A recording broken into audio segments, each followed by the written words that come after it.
So Dee Dee and I have been friends. I don't know. We probably have to ask. We're Mama Elise. How long we been friends? We kind of grew up together. At least we about to be 50, so probably 40 plus Yes, years. over We 40 really grew years. up together.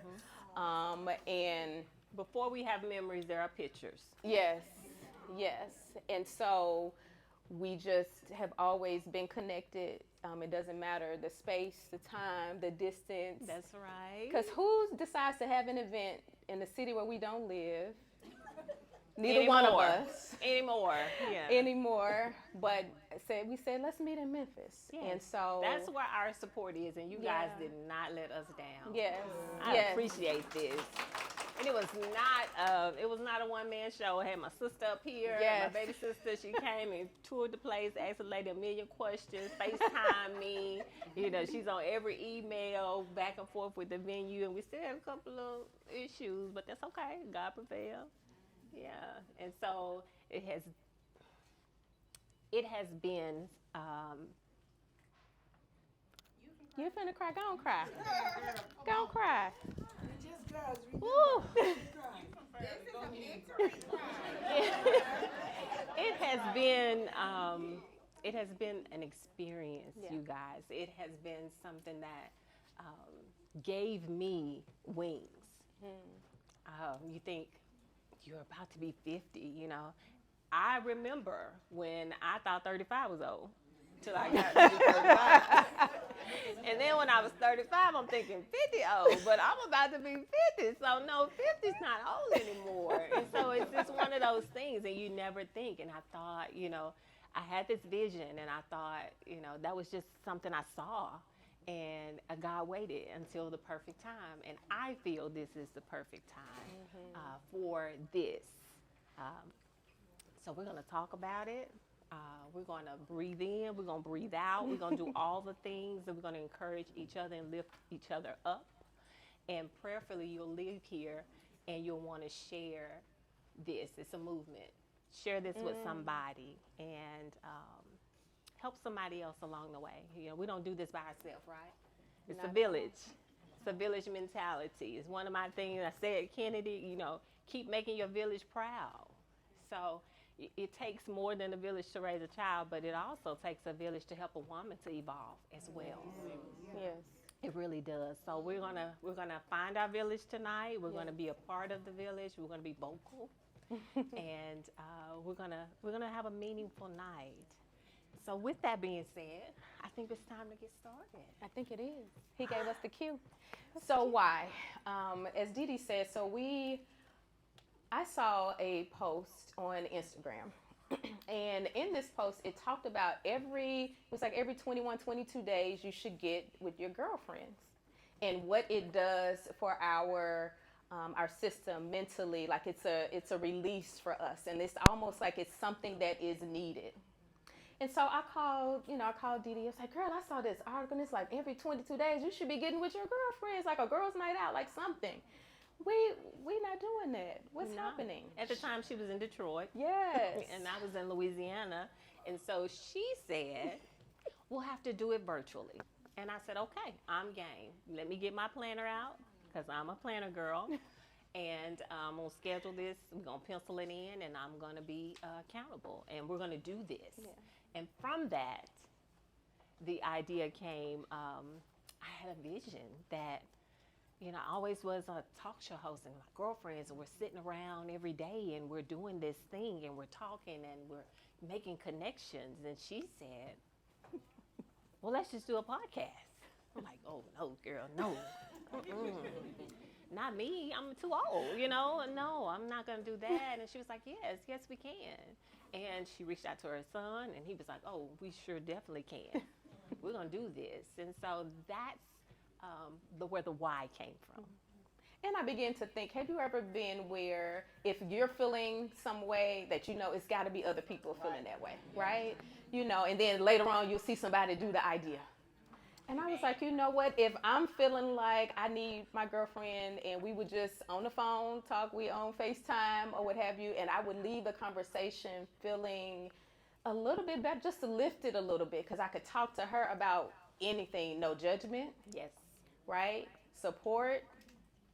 Sometimes she may tell me about myself, but that's okay too. We need right? that. We need that too. From time to time. And so I just really began to say to her, said, Dee Dee, if we're feeling like this, there's got to be a village out there where we need to bring other women together, encouraging them to find their village, encouraging them to be there for each other. And we're going to talk about the things, and let's just see what happens. And so from that, the night we choose us was birthed. So that is the podcast name, The Night We Choose Us. And before you leave, thank you. We're going to be sharing with my son somewhere. He has all of our socials and all of that to share with you all, and where episodes will be dropping. And so the night we choose us, the reason why that came is a couple of different things. So I'm an educator by profession, and in English at that. So I'm always thinking about meaning. I believe words have power, and whatever we attach and we say, we manifest, whether that's positive, negative, whatever it is. And so we hold that power within us. And I began to think about the night. The night could be just that, a dark time in your life. It could be seen as the night, like right before the dawn, right before things are about to bloom. It could be what we're doing tonight, a night that we just, for a moment, just leave everybody else outside and we choose us. And so when Dee Dee says this is a movement, that's really what what is the night? Even if it's light outside, what night do you choose yourself when you think about those dark times? And so that is why we want to talk about why that's important as women. Why don't we choose ourselves? Why that can be difficult sometimes. But that's where this was birthed, in making a decision to choose you without guilt. That's key. That is key. Okay, so as women, I think we've been conditioned to think about everybody else first, especially if you're an oldest child. Which we both are, by the way. Yes, Yeah. especially you're from the smallest. Get your little sister. Did you get your little sister something to eat? Did you get your little brother? Where are they? Responsible. Yes, you're responsible for them. So from the very beginning, you're always taught to think about other people first. And it seems like as soon as you get, your bearings, and this is what I like, this is what I don't like, this is what I want to do with my life, and we're living life, then you get married and you got a child.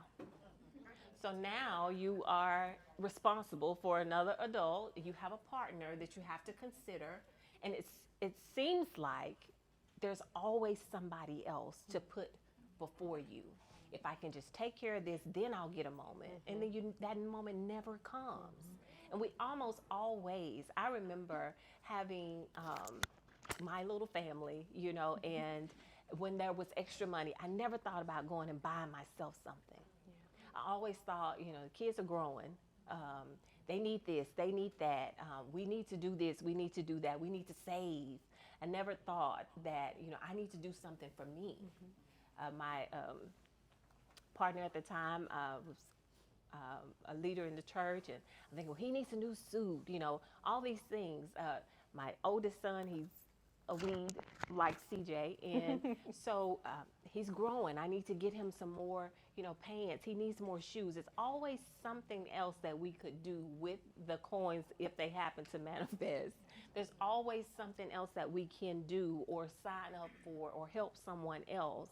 But sometimes we need to choose ourselves, and that's not selfish. No. And we shouldn't feel guilty about that. Because I'm going to say something. You said sometimes. I'm going to say all the time. And the reason why I say all the time that we should choose us, when we choose us, we are much better for everybody else around us. Right. When we don't, y'all know what it's like. You're mad. I remember not choosing myself. At the time, I didn't realize. Married young, kids young, like all of the things. And I remember we're going through some financial stuff, and he's like, well, just take a break. And I'm like, no, I need to just keep going because we got this and I got that, and I'm working and I'm trying to make sure, it was ran like a little military household, charts and color coded and all of these things. And I remember one of my children asked, we had made some sandwiches or whatever, and they asked for an additional sandwich. And I was hot for whatever reason. It's like, no, you always want something. And I had to take a step back because him asking for another sandwich had nothing to do with anything other than me being upset about finances, me not taking the time to take a moment to breathe and get myself together so I could engage with my children. That was me not choosing myself. What would have happened if I had taken a moment to pause before I went in the house? Or when I got in the house, y'all give mama 15 minutes. Yeah. Right? So I could get myself together. That is still me choosing me. Mm-hmm. But we always feel like we got to do the next thing. We got to make sure that this is it. And by nature, we are groomed in some ways, and just naturally, it is our inclination to always be thinking about the next thing. We're nurturers. We're going to plan the thing. Everything can be already outlined before anything. Everybody, is like, well, where is this? It's right there. Where is that? It's over here. Where are my shoes? We know everything, right? We are the orchestrators of our home. We are the architects. However, if we don't take that time to choose ourselves, we're going to burn ourselves out. Yeah. That looks like snapping. That looks like, resentment. That looks like yelling. It brings us out of our character. And it does bring stress to the household. Yeah. If you have a partner, now he's like, whoa. Because what is it saying? Happy wife, happy life, or whatever. So, whoa, y'all, okay. Give mama a minute, everybody be quiet. It's one of those things, but we don't want that. Mm-hmm. We don't want that. So we want to make it, let's make it a cadence. Let's do this not once a month. Let's not do this once a year. Mm-hmm. It doesn't have to be, some huge thing, mm-hmm. but small things. Mm-hmm. Jada and I were talking, and I was like, well, for some, new mom, that might be a pedicure. It might be a manicure. And she's like, oh, that's maintenance. I did say that, y'all. Because I believe as women, those are the things that we should be doing for ourselves. And she quickly said, well, if everybody is not, there yet, that might be an example of them choosing themselves. Again, this is me at 50 saying my nails, hair, all that stuff, that's part of what I know I need to do. It has nothing to do with anybody else. Nothing. It has everything to do with me. But yes, it could be a nap. Who take naps? Anybody? You don't. So taking a nap it does help. It can be something that you are choosing to do for you. When you come from that nap, you feel rejuvenated. You might be a discombobulated because you haven't done it in a minute, but you feel refreshed.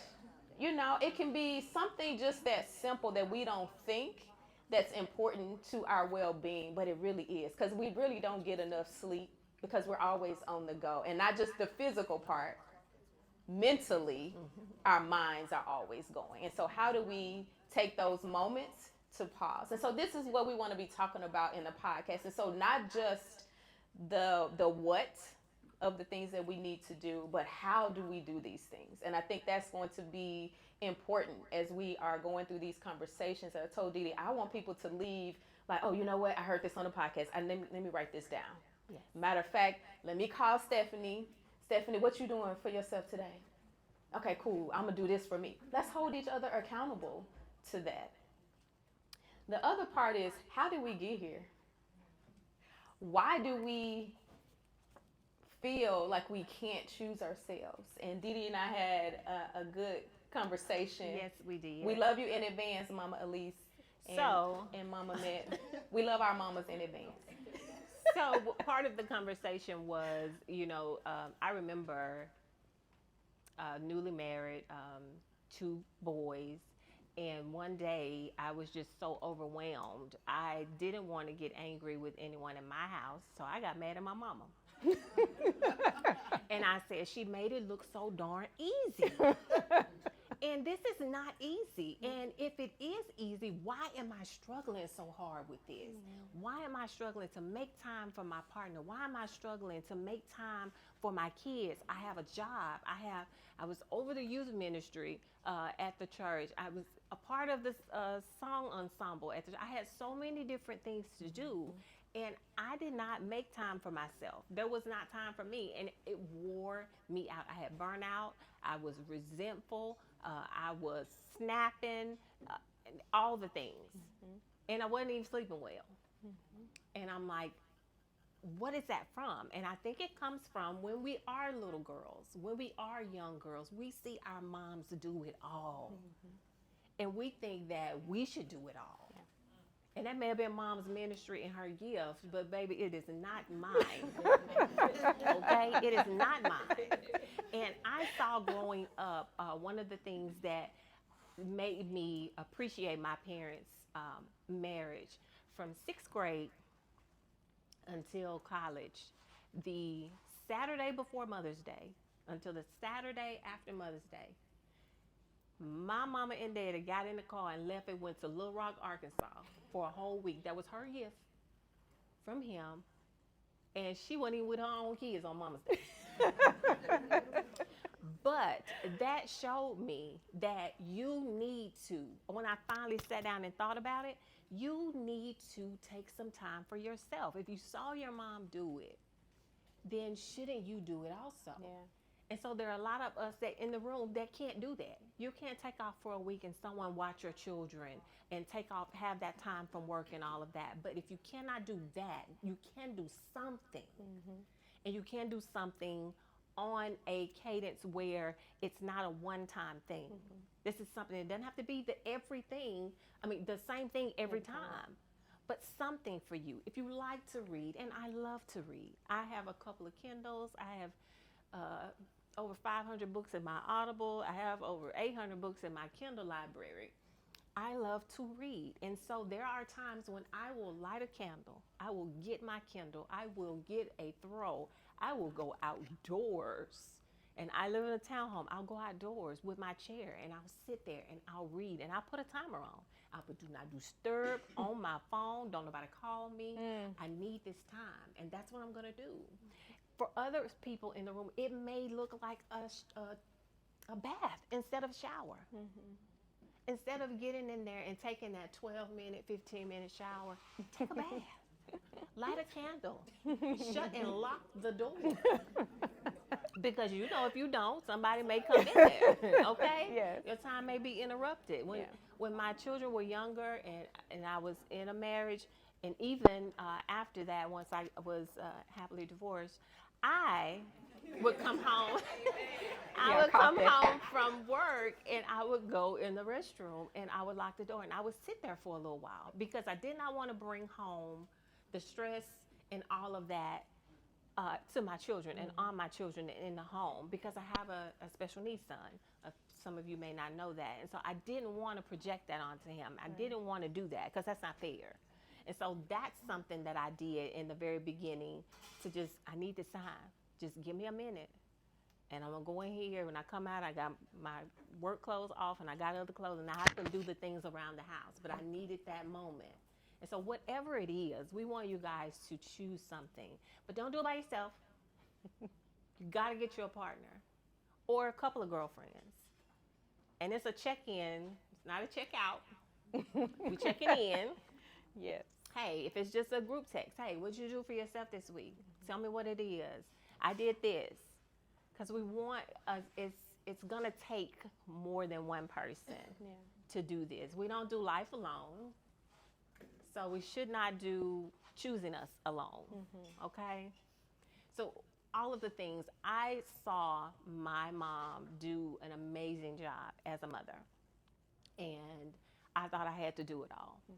And it was not working for me.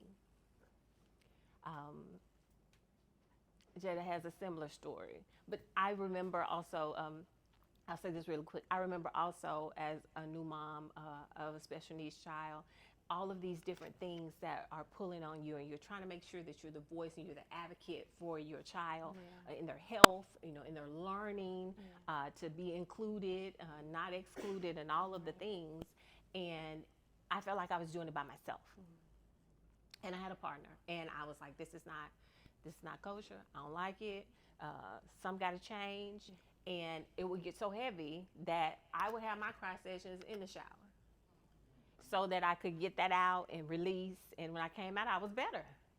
Sometimes if you need a good old cry session, who has a movie that you can put on and it's going to get the tears that you need out? I have one. And I when he and I were dating, he was like, that's on TV every Saturday? No. If I don't watch this, I'm going to hurt you. So no, it's not. I need this, I need this little release. So it's the little things sometimes, but it doesn't have to be some grand gesture, but it's you got to do something. And you got to start. You can't keep putting it off. We got to start. All right.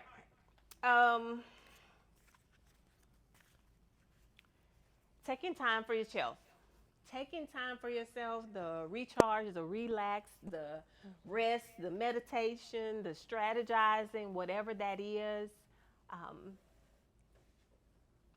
Are you comfortable? Are you okay? Are you in agreement with taking that time for yourself on the regular? And I think that's a difficult question sometimes for us to answer. We were talking at the back table to actually, it sounds good when we're in the room together, don't it? That's why we're going to do the podcast, so y'all can always be in the room with us and we can encourage you. But it's when you are by yourself and you in your day-to-day of real life, it is hard to choose to do something for yourself. Yes. It is hard to choose to be a part of community and village. I think I asked who's, almost didn't come. Because if I was sitting on the other side, that probably would have been me. I'm good with it. I was telling my cousin Tanya is here. I was telling her, like, a good Netflix series, my blanket, I'm okay. Right?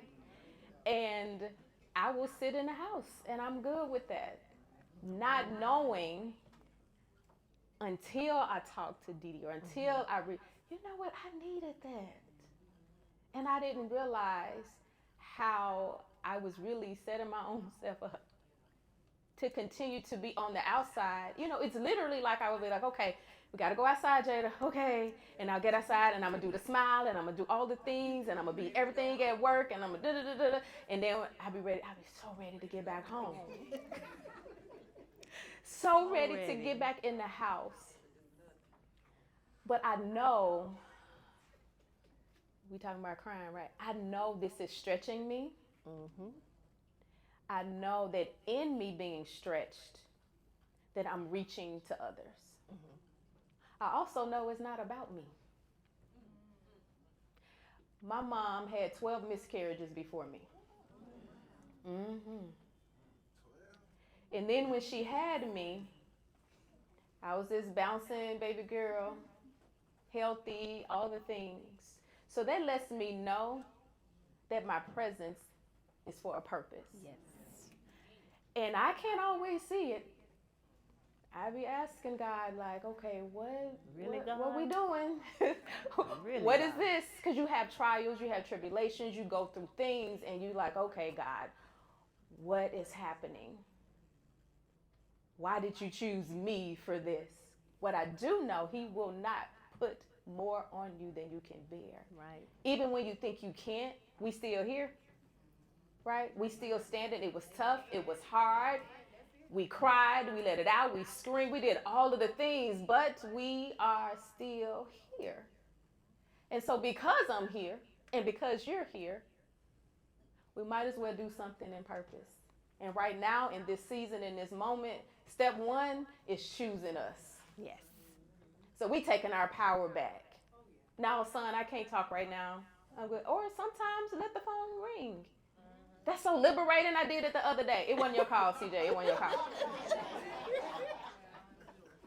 The phone, and I said, you know what? I ain't got it right now. And so it was self-care for me to say that I didn't have it for a conversation. Yes. Because old me, under 50 me, would have still taken a call, would have still tried to be there, would have still tried to help them troubleshoot, and I'm empty. Yes. And I hang up, and I'm still dealing with what I got, and I just depleted myself even more. No more of that. No. I said, I'm not doing that anymore. And so if I want to answer, I'm going to answer. Or I'll call you back. I just need a minute. I need my cup to be filled just for a second. Let me get myself together. And it may be that day, or it may not. It just may not. Last thing I'll say, so I'm an educator and we're out for the summer. Praise him. Okay. Hallelujah. Yes, he will. The first, literally, you all, the first 7 days, I did not leave my house. I was on the couch. It was as if my body needed to exhale. And I said, and I made up in my mind I was not going to be pressured to do a thing. People call my husband, you okay? I am okay, actually. Because the fact that I'm choosing not to move because I don't feel like it, I don't want to, I need the rest.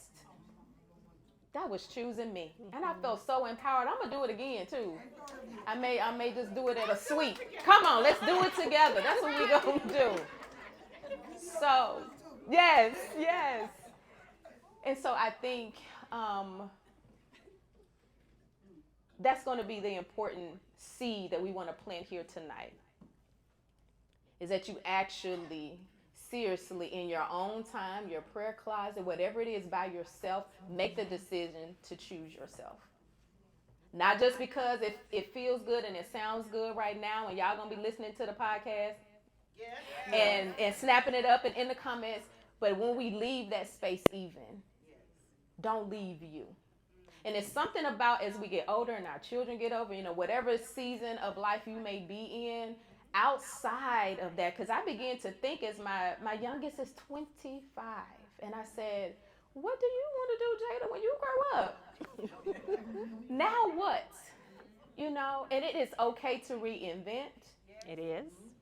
To renew whatever it is. It may be something. That's what, I told Dee Dee, we just stepped, we had an idea.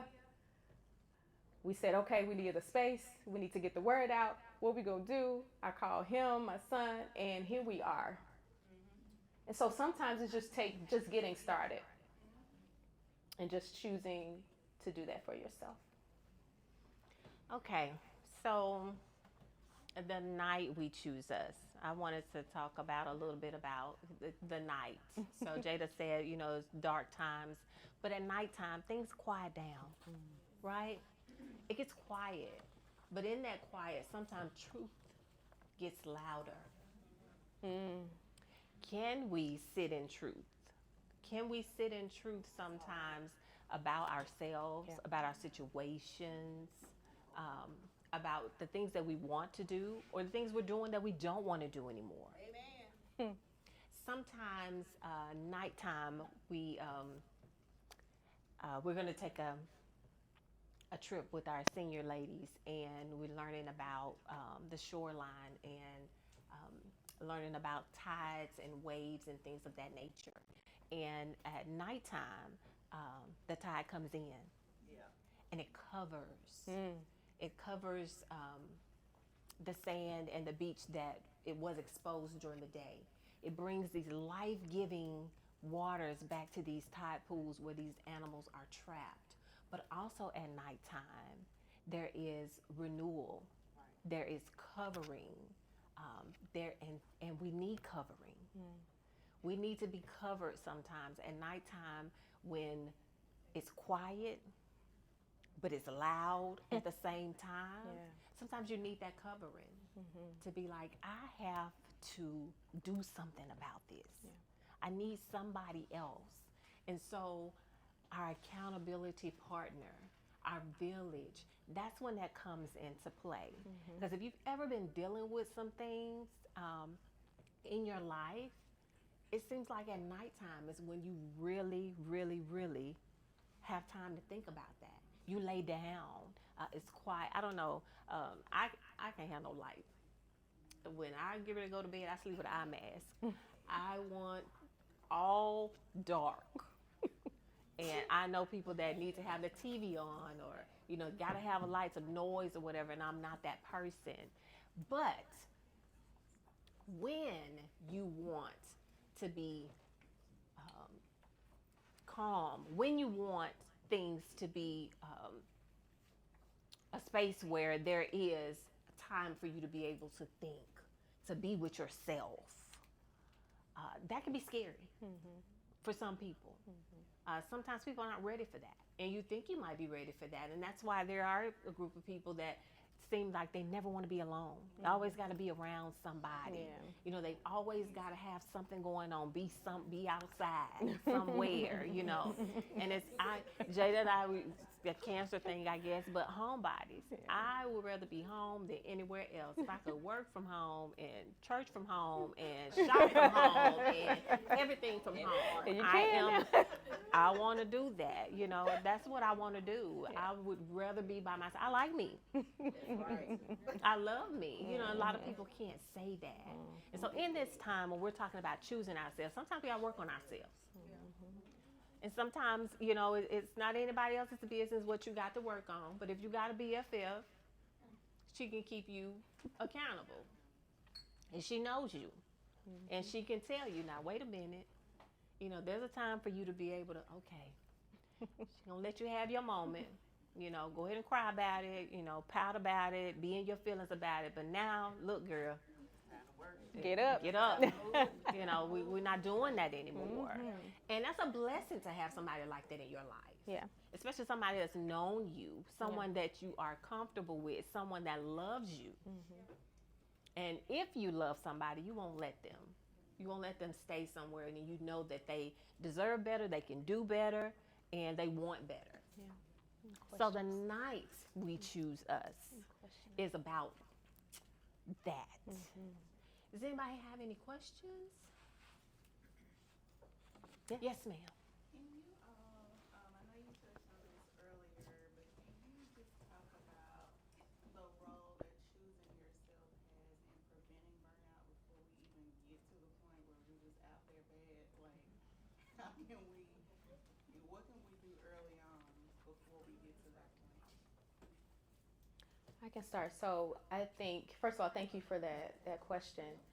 I think it's important that we become self-aware and really check in with ourselves about how we're feeling. Because I think we tend to, I'll say like a robotic type of situation, right? We just going through the motions of life. And I think before we hit a place of burnout, we need to practice being self-aware. You know what? This isn't, and things show up in our bodies to let us know. Did y'all know hip pain, if you're carrying something, it will show up in your hips? I said, well, what? I was reading about that, right? It, you know, and you begin to, so we need to really, you know, we now have gotten accustomed to, we're going to check, you know, and make sure that we're good, you know, in our mammograms and checking things like that in our body. Pay attention to where the pain might be. In our joints, and that means we're carrying extra things and our body is alerting us to that. So I think before we get to that place, and again, that's a choice to check on yourselves. Do y'all see how simple it is, right? And we'll check on our children. You got a headache, what's wrong? What happens when you get a headache? Are you paying attention, right? Are you hydrated? Did you drink enough water? Like, are you getting enough rest? So those things, I think paying attention to our bodies first and foremost will help us to make sure that we are preventing things that come along with burnout. Yeah. Okay. Yes. So, you know, when you have a lot of people that depend on you, you're the head person at your job, you got your children, you got your spouse, you got your church,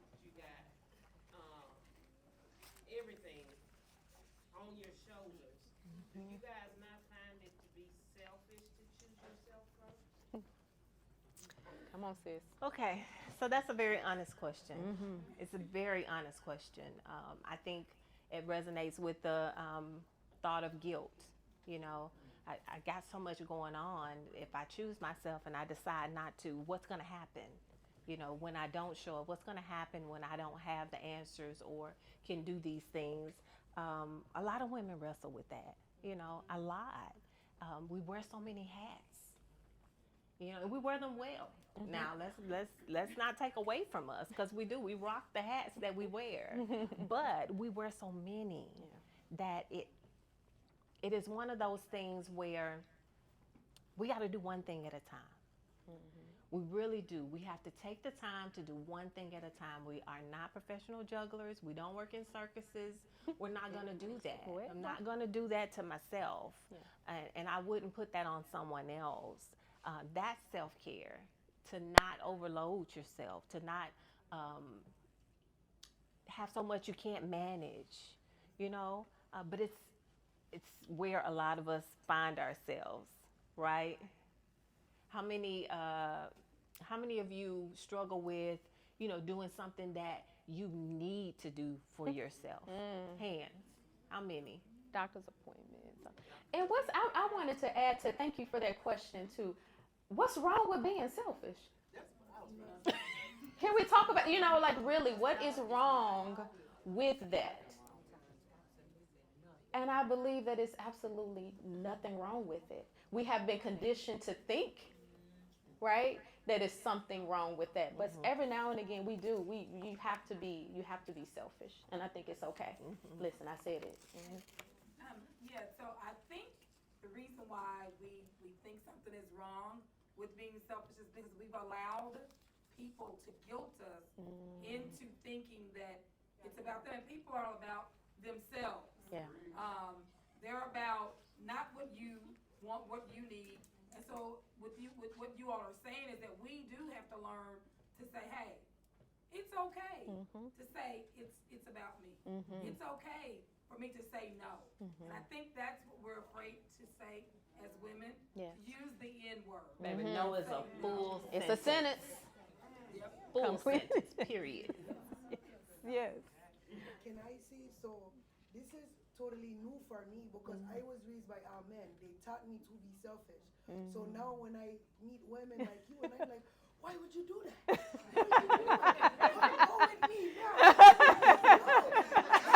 Just do it. You know, like, everyone needs you all to be right so that they can be okay. Yes. So I promise every lady in here, being selfish is the best thing in the world. Being selfish, you're helping out everyone around you while taking care of yourself. Yes. I love it. So this is new for me. I'm very selfish. No, it's very tasty to me.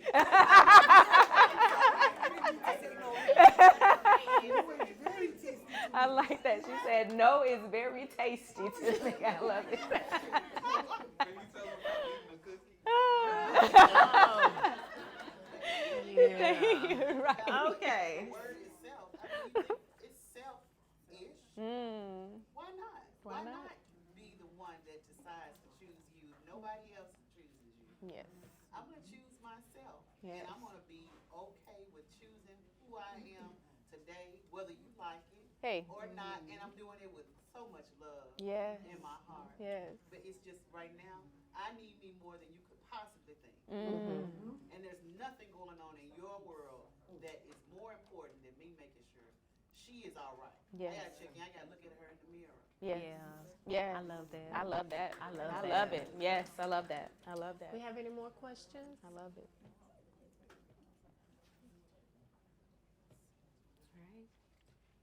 Want our affirmation? Yes. Okay. I think you answered it, but Come I'm on. gonna ask it just for me. Okay. I'm kind of eating and I needed this night. So, what does a night to choose yourself actually look like in real life? It's a part B. And is it something big or small? So I love the question. I do. I love that question. Everybody hear what she said? Yeah. What does choosing yourself in real life look like?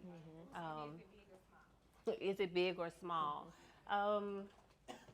it's a mindset shift first. It's first of all thinking in your mind that it's okay to choose me. Second of all, it doesn't have to be dramatic. Well, we talked about that. For some people, it's the bath instead of the shower. It's taking time for yourself. For a new mom, it may be time for a pedicure and a manicure. It may be going and taking yourself to lunch all by yourself. And not having to worry about where somebody else want to go, or what they want to eat, or do they like this or like that. Don't worry about it. Just take yourself somewhere. If you don't want to go nowhere, DoorDash yourself something. Okay? It's A walk. yeah. I'm good for a good, just a walk after work. Nothing, no music playing. Actually, and I think I can hear the birds even more. I can see the sun brighter because I'm just taking that moment just to be with myself. So a walk could even be something as simple. It's the nap. Yeah. It's resting without guilt. I'm gonna take a nap. I know that I told somebody I was gonna be somewhere, but I'm tired. I'm gonna lay down and take me a power nap before I go. It's all of those things, and it could be the annual girls trip. It could be the annual girls trip. I'm going to block out these 5 days. Yeah. I am going somewhere for me. I'm going to be real grown. Yeah. I want an adult only. No kids. I want an adult only, place. And we're gonna have a good time. We're going to do all the things and see the dolphins and everything else and paraglide or whatever. So it could be anything. Yeah. But what we want you to first know and feel is that whatever it is, you got to do it. Yeah. You got to do it, whatever it is. Whatever you start small, fine. If you get to the point where the night we choose us is a annual trip somewhere, We should do that. Okay. Drop it. But it's going to help you with your clarity. It's going to help you with your emotional rebalancing. It's going to help you with that mental break that you need. Yeah. So no matter what it is, it's what you want, what you like, and do it for you. Well, I think we have chosen. I think we have. Can y'all repeat after me? I choose joy. I choose joy. I choose peace. I choose peace. I choose love. I choose love. I choose me. I choose me. And ladies, I just want you to know you are not doing it alone, because this is the night that we choose us. Thank you, guys. Thank you. Thank you all so much. We do have a couple other themes, so thank you for joining. We didn't even sip none, girl. We didn't even,